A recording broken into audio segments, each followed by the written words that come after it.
You ready, Nikki? All right. Good afternoon, everyone. I'm here today to give the latest updates on Oregon's fire situation.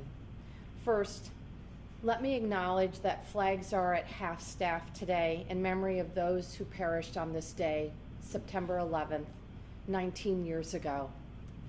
We had incredibly brave first responders running toward the danger and fires then, and we see that heroism again today in Oregon.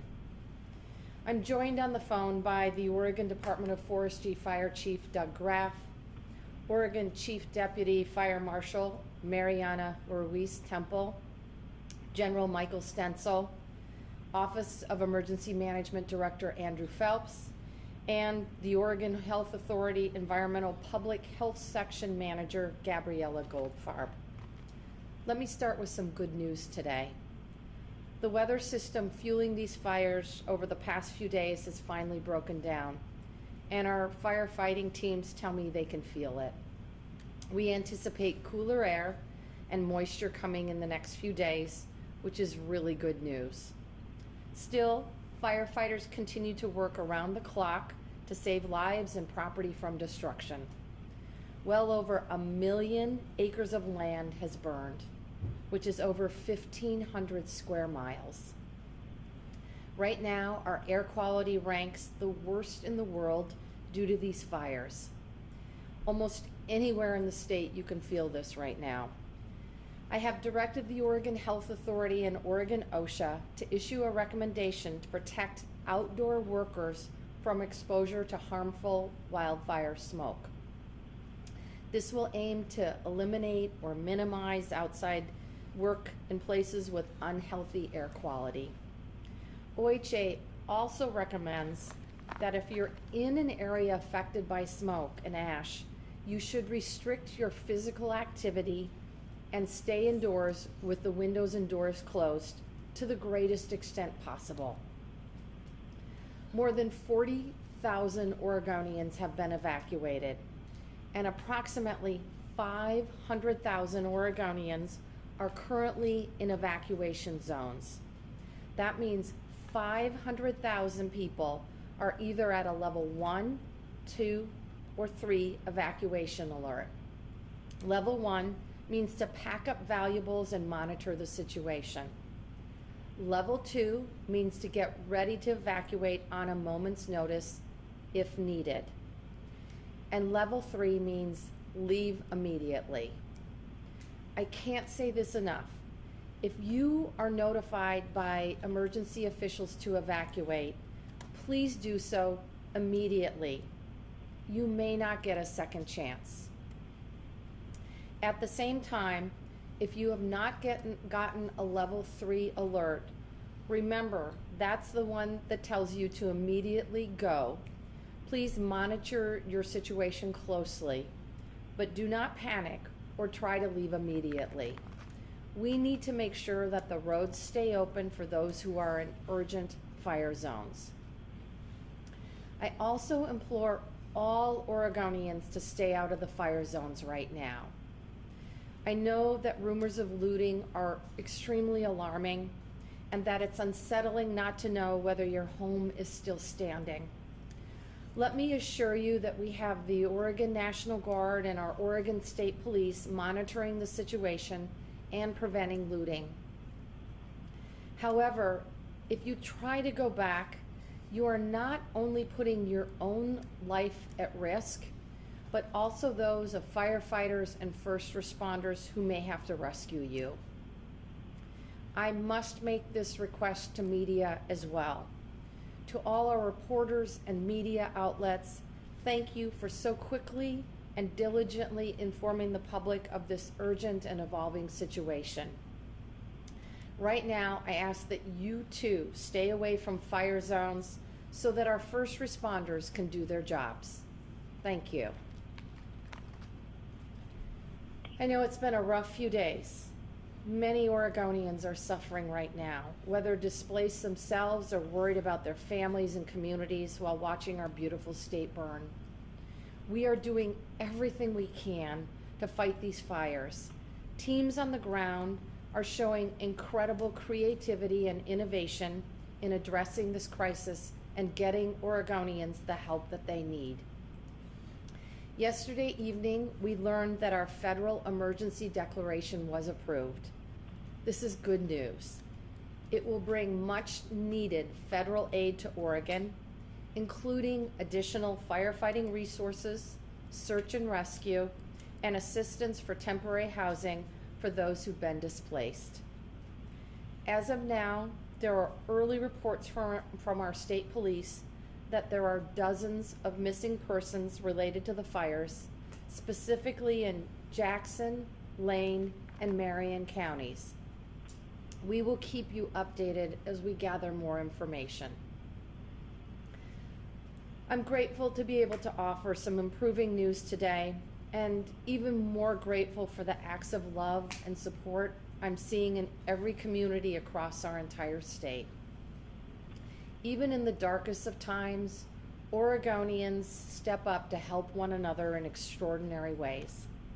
Like Sarah in Molalla, she was forced to leave her home and evacuate with her kids. Once safe, she returned to deliver water to firefighters on the front lines. I've been told that there have been so many donations to the Expo Center in Jackson County that they had to ask people to stop donating.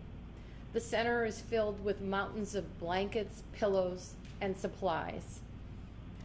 Restaurants like Conway's in Springfield and La Margarita in Salem are providing free hot meals to Oregonians impacted by the fire. That's what we do in Oregon. We take care of one another. And this is what gives me confidence that we will get through this, and we will be stronger for it. Thank you so much for taking care of each other. Thank you to our firefighters, our National Guard members, and our Red Cross volunteers. And please remember, you can visit wildfire.oregon.gov or your local agency emergency management's website for the latest updates in your community. With that, I'm going to turn it over to our Fire Chief, Doug Graff. Doug, it's all yours. Thank you, Governor. I'll report out today on the weather, which is good news coming our way. I'll speak to 16 large fires that we have across the landscape where our attention is focused, and then turn it back to Governor Brown for the flow for the meeting next. First of all, great news on the front relative to weather. We've been speaking of the unprecedented weather event that's unfolded before us starting Monday this week. That has passed. No longer are we under those strong east wind impacts that have moved all these fires across the landscape. We're currently in a westerly flow from the ocean that brings lower temperatures. I imagine many of you feeling that today. Cooler temperatures along with moisture in the air help the firefight. It'll put us in a position to move from just life safety to the offense against these fires. This condition will carry through the weekend, so this is positive firefighting weather for 3 days. It'll continue into next week with even more favorable conditions. We're growing with more confidence that we'll have moisture coming across the state, and particularly west of the Cascades. So that's a very favorable forecast, and we'll see if that comes to fruition. But the discussion is in the range to 1/4 of an inch to an inch west of the Cascades, and that'll be a huge benefit for us. We're under a smoke inversion that is expected to stay for much of the state. We may get windows of clean air, but generally speaking, smoke inversion in place. What that does is put a cap over intense fire activity, but it also limits our ability to fly aviation assets. Now I'll move to the fire conditions across the landscape, those 16 fires I spoke to. I'll start with the Riverside fires, the Beachy fire, and the Lions Head that are all burning east of Clackamas County, Marion counties, up the Santiam Gorge. This is a dramatic fire environment. This is where we've seen some of the most dramatic fire growth in the state. Combined acreage across these fires is in the range of 440,000 acres. They stretch from Warm Springs to Estacada, which is a span of approximately 56 miles. We have not seen the likes of this fire in this state, this integrated with our communities ever before. We have a tremendous workload ahead of us.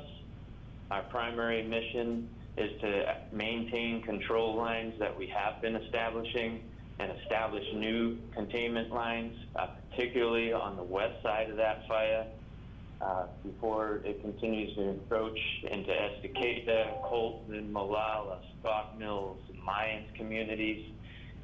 Push those containment lines and clear the highways out to Santiam Highway, up through the top of the Cascades, so we can gain access and improve containment lines there.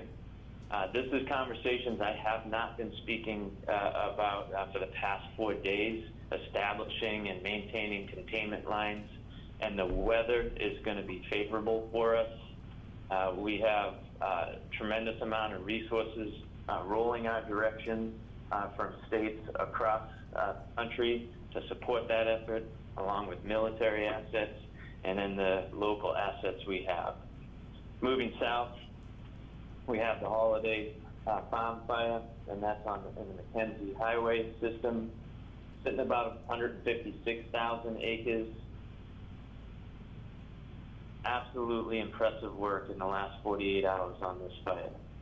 We have anchored control lines on the east side of the fire, a significant portion on the west side of the fire, working to tie control lines on the north and south side of that fire.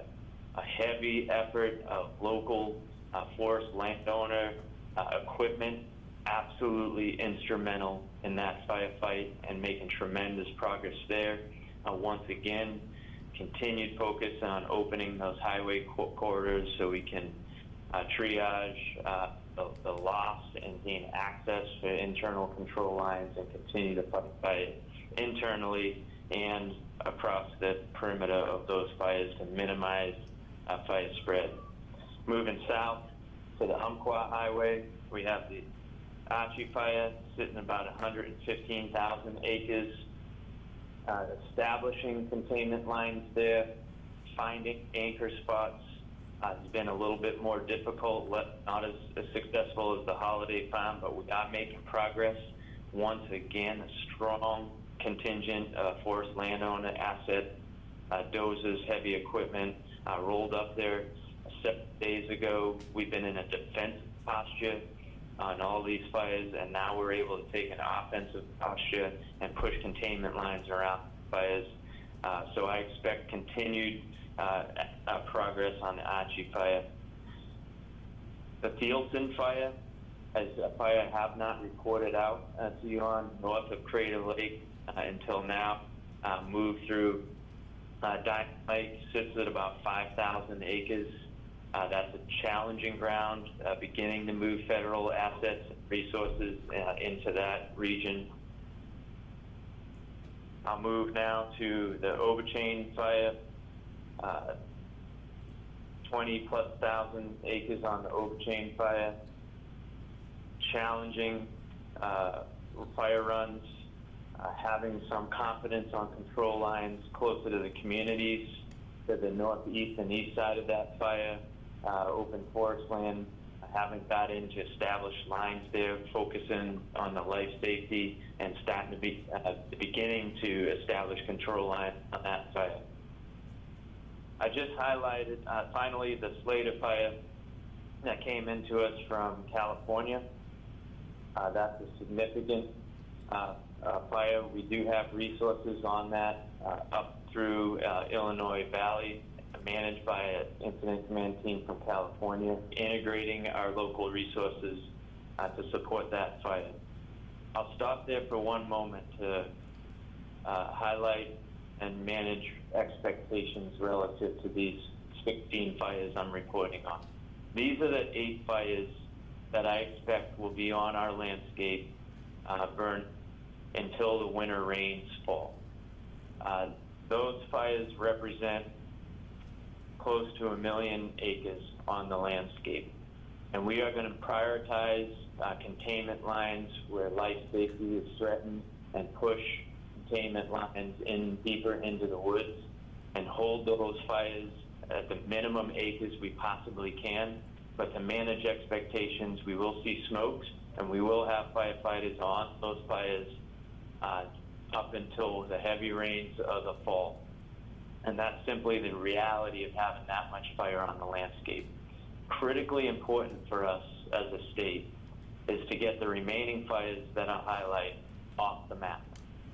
And we need to do that aggressively, and we have plans and resources are rolling in from around the nation to help us get there as quickly as possible. I'll start with the Britann fire out of Paisley. That's burning approximately 6,000 acres. We've got resources moving that direction to support that fire effort and begin to establish containment lines. North of Klamath, we have the 242 fire, really making good progress on containment lines there. Local landowner resource contractors, etc., local fire service continue to work closely, making good progress. I would highlight, I've been emphasizing quite a bit during these reports, the efforts of Department of Forestry, and you've heard from Oregon State Fire Marshal representing all the local fire departments. Know that we have partners in federal agencies, including the Forest Service, BLM, Bureau of Land Management, National Park Service, Fish and Wildlife Service, and tribal members, Bureau of Indian Affairs, working closely with us on all these fires, all local resources. Landowner partners, as I've emphasized today, all bringing resources to bear, including contractors, and this makes up our complete and coordinated fire protection system. I'm proud on the east side that I've only named 2 fires that we need off the map. It's been tremendous initial attack success across the board, keeping fires off the map all the way through the Rangeland Fire Protection Associations. So nice work on the east side of the state. The other fires we need off the map as soon as possible is Alameda. We're making really good progress there out of Ashland and Medford, 50% lined on that fire. All the fires on the coast range, feeling a lot of confidence in containment lines around all these fires. The North Bank fire out of Coos Bay, Eco Mountain fire that evacuated Lincoln City, lines around that, great progress, great cooperation locally. And then the fire that evacuated Bay City, the Pike fire, again, lines contained around that fire. Now we have to hold all these lines and get these fires off the map. The 2 remaining fires I'll speak to outside of Gaston, power line fire, and then outside of Newburgh, just southwest there in Portland, the Chehalem Mountain fire. So we were able to support those fires with aircraft yesterday with scoopers. We got some clean air just for a little bit, and anytime we see, we're going to put aviation assets in the air to support contain those fires. So that closes the summary. 16 large fires on the map. 8 of them, to be realistic, will be on the map until the rains come, but we're going to continue to make progress. The others, we're going to work hard to get those quickly off the map and mitigate as much smoke and risk to Oregonians as we can. That's the end of report. Thank you, Chief Graff, and thank you to you and your teams for your incredible service over these last several weeks. Next up, I'd like to ask General Stencil to provide an update. All right, thank you, Governor. I'll start out giving an update on our primary task forces and then share some of the highlights of our work last night. Starting off with our traffic control points, or TCPs. All of the initially requested TCPs in Jackson Lane and Marion counties will be manned by the end of the day. Altogether, we've got about 100 service members supporting that effort. Additional requests for 11 more TCPs have come in for Lynn and Lincoln counties, which will be manned by about 60 more guardsmen over this weekend. But we expect that that number is going to continue to grow with known needs that we learned of today in Clackamas and Washington counties. And so we continue to prepare guardsmen for that effort as well. With regard to aviation, we still have 9 aircraft available, 7 of those being Black Hawks, 5 with water buckets, and 2 with medevac capabilities. We stationed a few of them at Hillsborough and Aurora late yesterday in accordance with ODF, with the hopes that the ceilings would be high enough that they'd be able to get some work in, but they never, weather never lifted out, even out in the west side there. So they're all still waiting for mission assignments what the weather does lift. But as we heard earlier, that forecast looks to be IFR probably till about 5 o'clock tomorrow morning.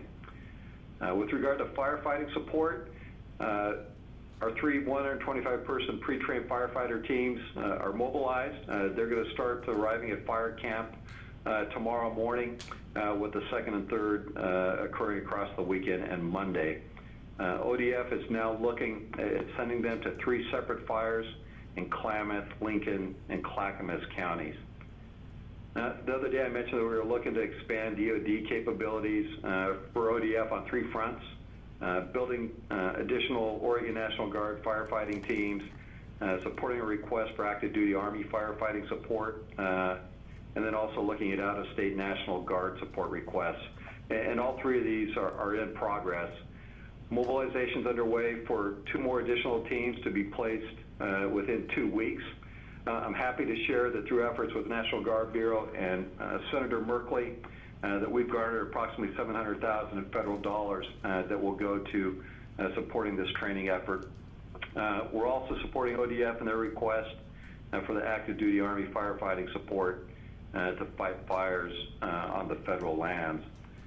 And then lastly, we're also working with the National Guard Bureau and states outside of our region to resource additional firefighting teams.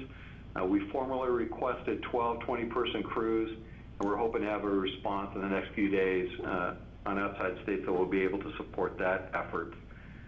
Our fatality search and rescue team that we stood up a few days ago as we transition to recovery efforts, it's going to be stood up and be reporting to Albany tomorrow with 11 airmen and equipment.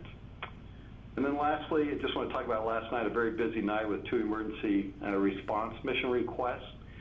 We had 50 Army Guardsmen responding to a request from Providence Willamette Falls Hospital to assist them in their emergency evacuation of ambulatory patients from their facilities.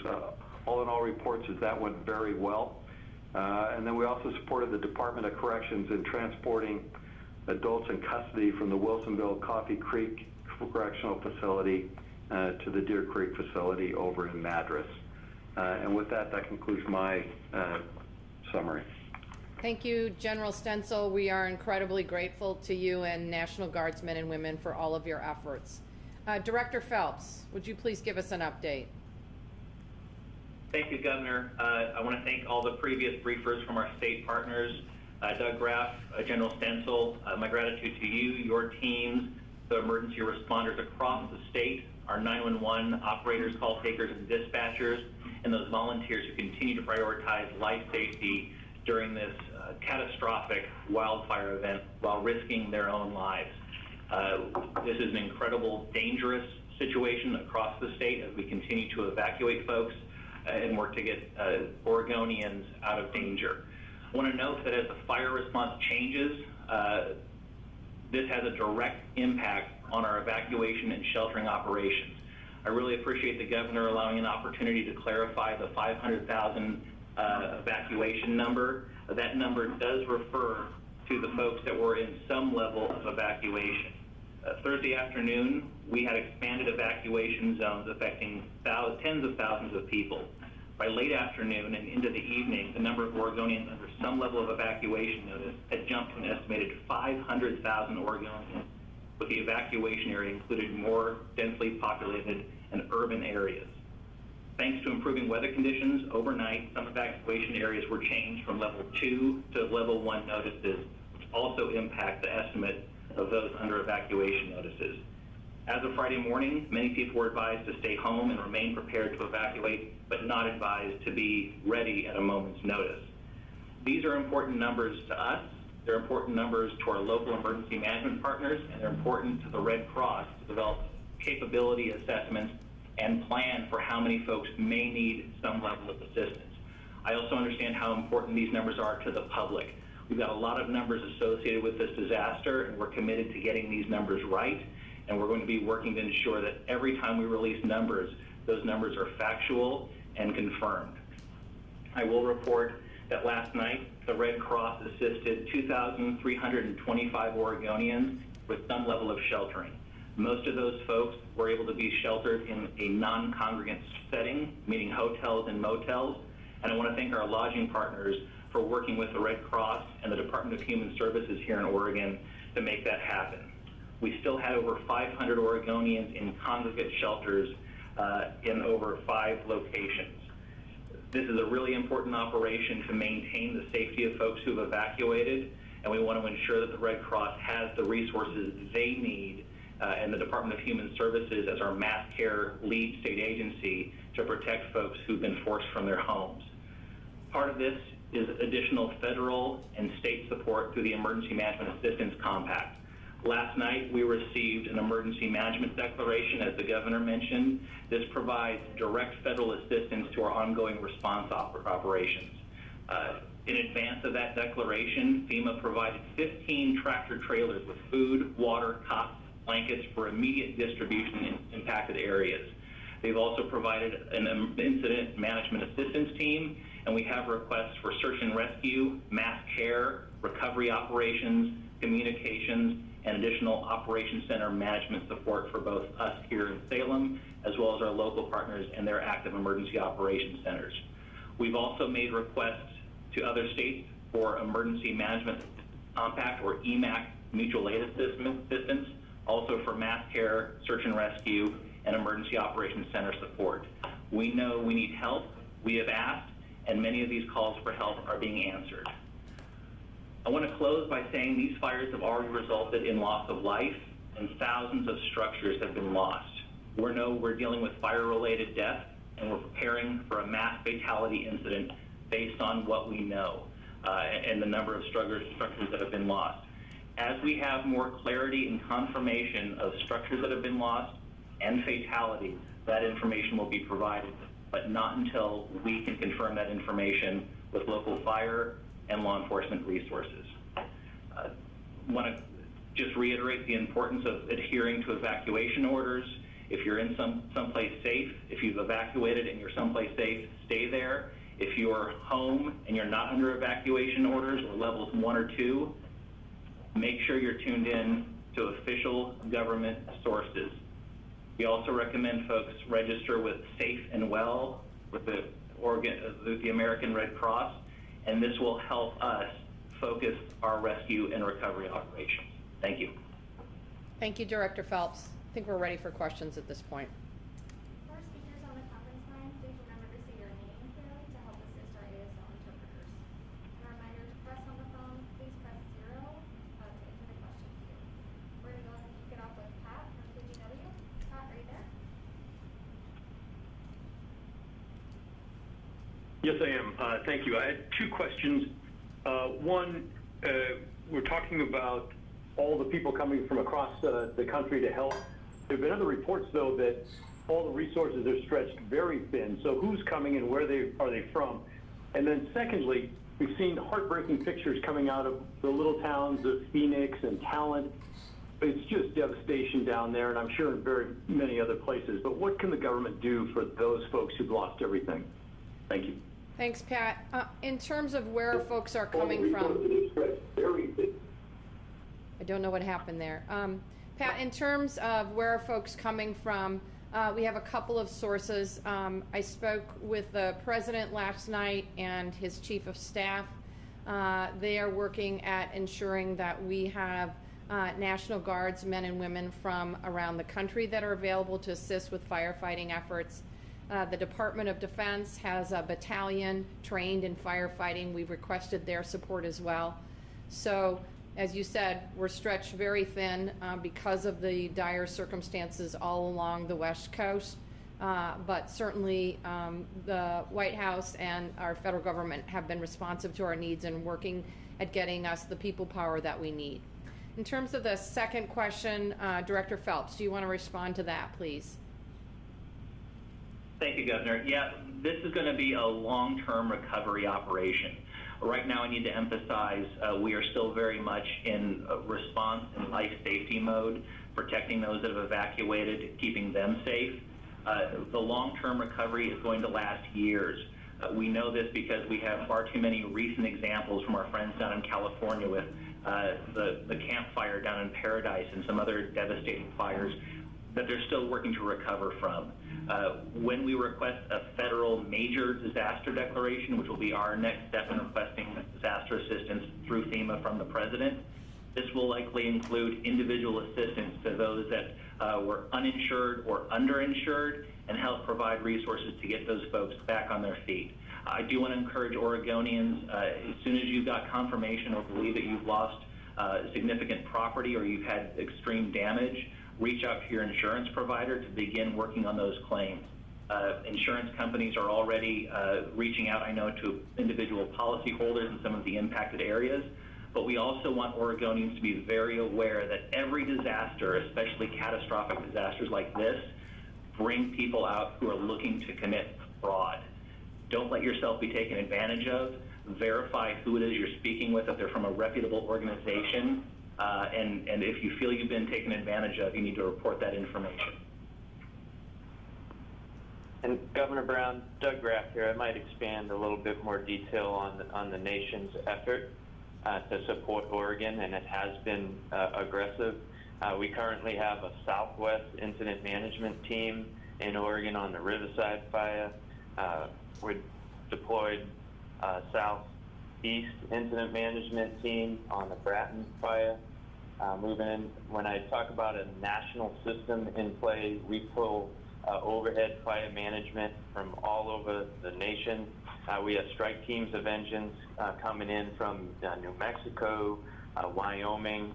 I have a Florida incident commander managing and support with our local resources on the Eco Mountain fire. It is typical for this, large fire seasons that we've had in the past for us to have 40 different states represented in Oregon fighting fire. So it truly is a national effort to make this work. We also have Canadian resources coming down relative to strike teams of engines and 20-person hand crews. Thank you. Thank you. Thank you, Pat, for the question. Next, we're going to go to Rick with KDOW. Rick, are you there? In Oregon fighting fire, so it truly is a national. Yes, Rick from KDOW in Eugene, Springfield, just outside the Holiday Farm fire. Wondering if any clarification can be made as far as the number of National Guard troops that will be deployed in the coming days. We know that 300 are coming to Holiday Farm area over the next couple of days. Want to know if there's any future incident. We're getting some feedback, so could you please make sure that you mute your phones? General Stencil, could you respond to Rick's question, please? Sure, Governor. Rick, in addition to that one-person team, we've got two other teams that are going out there.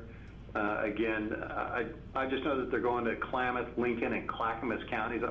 I'll defer to Mr. Graff in terms of specifically what fires they will be going to, as well as the additional two teams that we're looking at least another 10 days out before they're available. Doug, can you add to that? Yes, General. Doug Graff here, Department of Forestry. We'll be deploying those three pre-trained groups of National Guard teams are deployed to those three fires mentioned: Eco Mountain, Holiday Farm, and then Riverside and the corresponding fires around Riverside identified as the North Cascade Complex.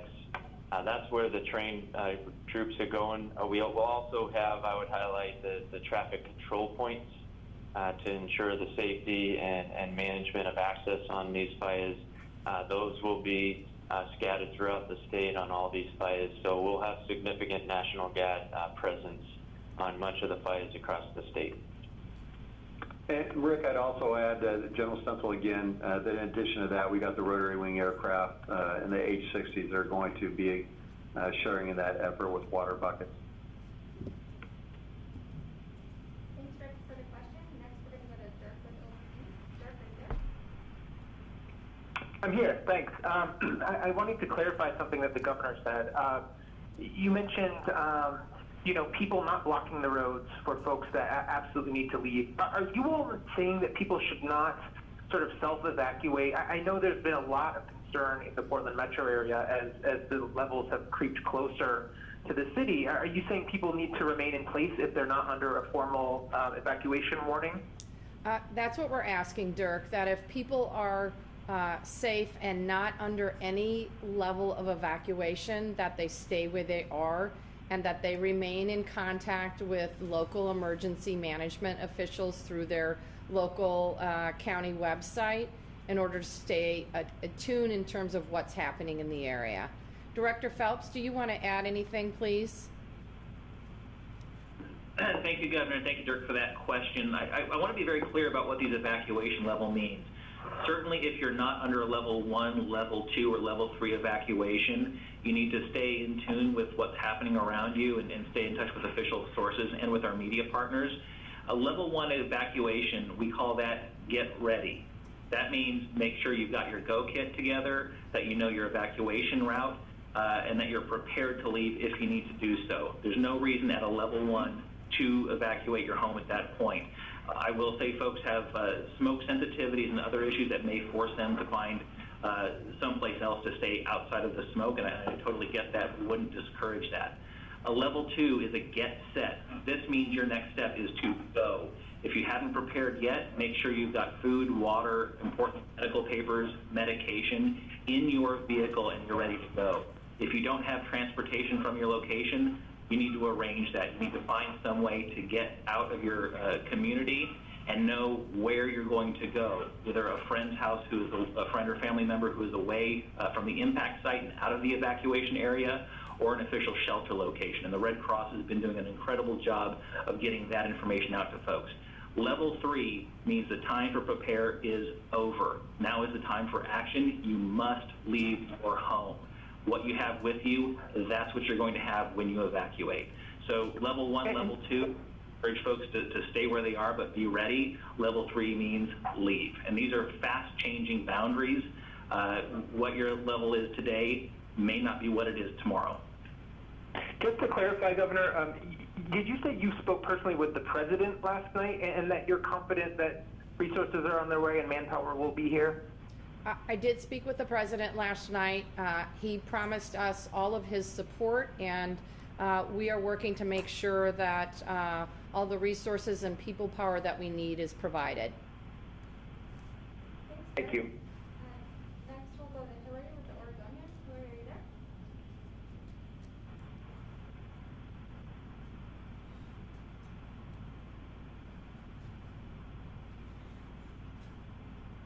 Yeah, sorry, I just had to get back to unmute.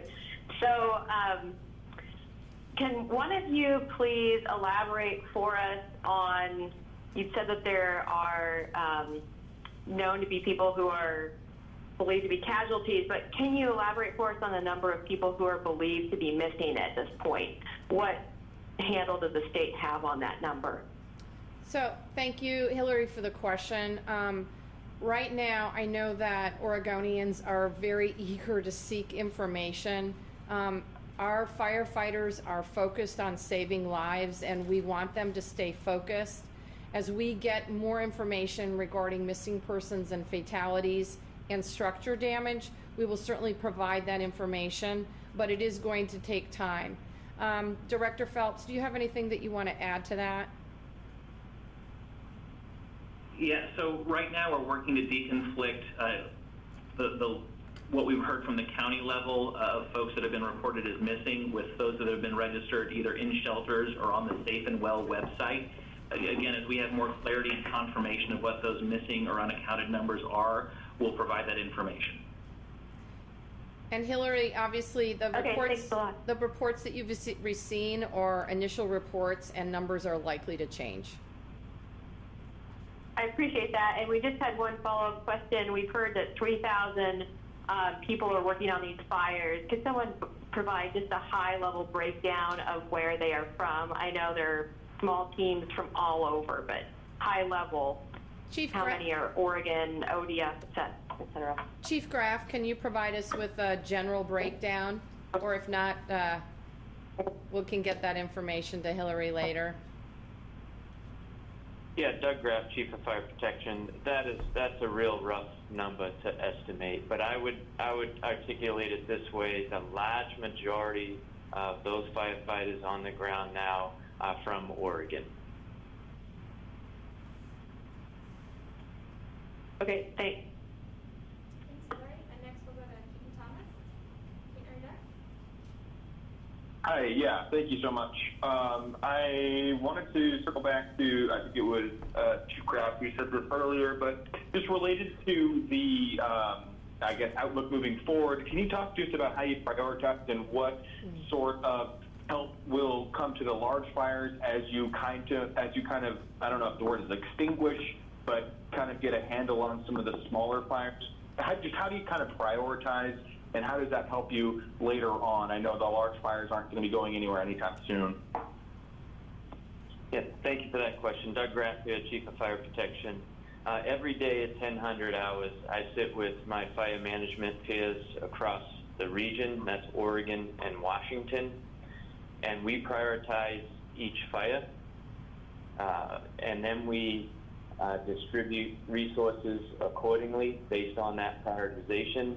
And we have to do that through this multi-agency coordination group that myself and Mariana from OSFM sit on, representing Oregon's interests when we are in a resource deficit. Not every fire is going to get every helicopter, every crew that they're asking for, and we have to prioritize.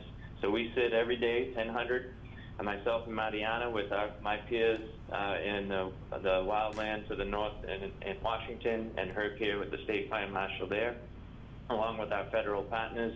That's the U.S. Forest Service, BLM, the Park Service, Fish and Wildlife, and BIA. All have jurisdictional responsibility on these fires, and we'll triage that on a daily basis. Thanks, Keaton. Next we have a written question from Dan at Point. We're hearing from frustrated viewers wanting to know where the front lines of the fire are around Clackamas County in relation to Molalla and Estacada. Chief Graff, can you respond to that question regarding the Clackamas fire situation? I can. Yesterday was a very dynamic day. We were hoping the winds would not be as aggressive and we would have better success, particularly on the Riverside fire and then the Beachy fire on the west side. But we certainly felt those winds pushing from the east, and it continued to drive both of those fire fronts that sit at about 36 miles wide, running from north to south, and they pushed towards the communities of Estacada, Molalla, Colton, Stotts Mill, and Lyons to a lesser degree, mostly to the northern part of that fire front, which received those Columbia River east winds late into the day. The fire jumped over Estacada, spotted fire over that town, so we were in a full-blown urban interface fire fight in Estacada.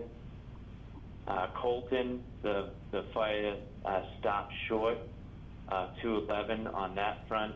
It looks like we did have some spots over the 211. It stopped short of Molalla. Looks to be about 4 miles short of Molalla. On Scott Hills, I think right up against the community, we were close there with some spot fires jumping that perimeter and pushing towards Scott Mills. And further south of Scott Mills, there was less of a push to the west on that fire front. And I would just emphasize and contextualize that's 36 miles of fire front that was pushing that direction. So we were fortunate, very fortunate, that the winds did not sustain another day like we've been experiencing those 4 days. Great, thanks Dan for that written question. Next we'll go to Hank with the Land Opening. Hank, are you there? Yes. How has COVID impacted firefight? And also, can Governor Brown expand upon her comments that she made yesterday about how global warming will lead to possible like this future? So I made a comment yesterday in my remarks about the impact of climate change on Oregon, our country, and the entire world. I think there's no question that the changing climate is exacerbating what we see on the ground. We had, as we mentioned earlier, unprecedented weather event with winds and temperatures. In addition, we added a ground that has had a 30-year drought. So it made for extremely challenging circumstances and has certainly exacerbated the situation. I think it's incumbent upon all of us to be aware that climate change is going to impact how we live, our economy, our culture, and that we all need to be making changes accordingly. We're going to see that most directly, frankly, in Oregon, in our winters, in our summers, in our winters with low, reduced snowfall, and our summers with drier or sporadic rainfall and wildfire. So it is going to continue to challenge Oregon, the country, and the world. I am committed to taking action as Oregon's governor and continuing to proceed with our climate action executive order and asking our state agencies to continue that work. I'm hoping the legislature can partner with me in that work as we move into the 21 legislative session. And your other question was, Hank, I'm sorry. Yeah, thank you so much for that thorough answer. And then the other question was about how COVID has impacted fire. It's a great question for our Deputy Fire Marshal, Mariana Ruiz-Temple, who's not here, but I suspect one of the other folks can pick it up. But the Oregon State Fire Marshal's Office, and combined with the Oregon Health Authority and the Department of Forestry, worked at the outset of the fire season to create COVID modules. Essentially, on each fire team, experts that can address the COVID situation. I saw this most clearly in the work on the Mosier Creek fire a couple of weeks ago. They had someone in charge of ensuring that our firefighters are in good health and that if they're experiencing any COVID signs that they are isolated. Fire camps look substantially different than they did even a year ago. I've traveled to a number of fire situations, and it looks like a little city that is built in tents. With COVID, that has changed dramatically, and not only are tents spread out, but fire camp is totally and completely different. I'm proud to report that in thousands of firefighters that we've had over the last few weeks, so far, and I should probably knock on wood at this point, we have not had any experiences of COVID in our firefighting efforts. Thanks, Hank. We just have time for a couple more questions. We'll go next to Wes with the Santa Barbara. Are you there? Yes, I'm here. Governor, I know things are still in a great transition, but you have thousands of people who have lost their homes. What's your administration's estimate of the number of people, the number of families who likely are going to need temporary housing? And should Oregonians brace to see FEMA trailer camps? Thanks for the question, Les. Right now, I'm not prepared to give any specific numbers, but we know that hundreds, perhaps thousands of Oregonians have lost their homes. This is going to be an extremely challenging situation. This exacerbates our already challenged housing situation throughout the state. Like any emergency, these particular fires have truly impacted our historically underserved communities. I'm absolutely committed to making sure that these families have the resources and the tools they need to recover. As Director Phelps mentioned, as we move forward and request additional federal assistance, it is likely that we will get emergency assistance for those families that are either not insured or underinsured. Director Phelps, do you want to add anything to that, please? Yes, thank you. There's still a lot of assessments to be done. We know roughly the fire perimeters, and we have tax ID lots and some of that information. We'll need to do a much deeper dive once it's safe to do so with regards to primary residences that have been lost and other types of structures that have been lost. But this is going to be a long-haul effort. We'll be relying certainly on federal support through FEMA and the housing, long-term housing support they can provide. Also, our housing state recovery function will be fully engaged in meeting that intermediate and long-term housing need. We're still very much in the response mode, and as we begin to transition more into the long-term recovery, we'll be working with private sector, nonprofit, state, federal, and local agencies to make sure everyone has a safe place to stay. Les, it's really going to be, as I've said before, truly an all-hands-on-deck moment, and we're absolutely committed to getting Oregon families the housing and shelter that they need. Thanks, Les. Last question goes to Dick Hughes. Dick, are you there? Yes, thank you very much. I have two questions, so one or both. The first question for the Governor is about if she could describe more of her conversation with the President, the tone, and what was said, and we don't often get to hear about the Governor talking with the President. And then my other question, probably for Doug Graff, is the Governor mentioned examples of creativity and innovation on the fire lines, and could we just hear some examples of that creativity and innovation? Thank you very much. Thanks, Dick. I spoke with the President about 6:15 last night. He either was on Air Force One or getting onto Air Force One. I explained to him that the situation on the ground was extremely dire, that at that point in time we had roughly 40,000 Oregonians who had been evacuated. The extent of the fire damage, he said, you have all of our support. Please let us know what you need, and God bless Oregon. Chief Graff, do you want to pick up the second question in terms of creativity on the fire lines? Yeah, Doug Graff here, Chief of Fire Protection. I think I would point to new technologies for the front end of that.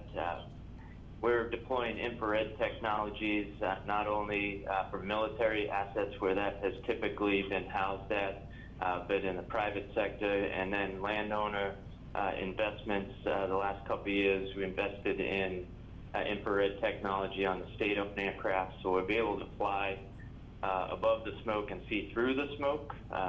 So technology certainly advancing. Situational analyst technologies. So when I described how close the fire was to those communities, we've got great situational intelligence from new systems being developed as best as we can get real time on the fire. So I'm able to report out on those types of details when asked that question. I think the other unique situation here in Oregon, and you don't see in either states, landowners have a responsibility to fight fire on their ground. So when I speak to those resources that are made available on the fire front, that's unique to Oregon. And what that affords us is when the national system is stretched, we still have those resources in this state to pull some from. So there was a armada of dozers and heavy equipment that rolled into Holiday Farms and Archer awaiting assignments on the coast in Lincoln City for Eco Mountain and Pike. And that's all about really serving Oregonians by being in partnership with Oregonians in a fundamental way to run fire protection in the state. So those are some unique expressions of how we operate here. Thank you very much, and thank Governor and Chief Graf and everyone else for all that you're doing. Thank you, Dick. With that, I think we're going to close. Just want to ask all Oregonians to be on alert due to changing weather and fire conditions through the weekend, and please be safe out there.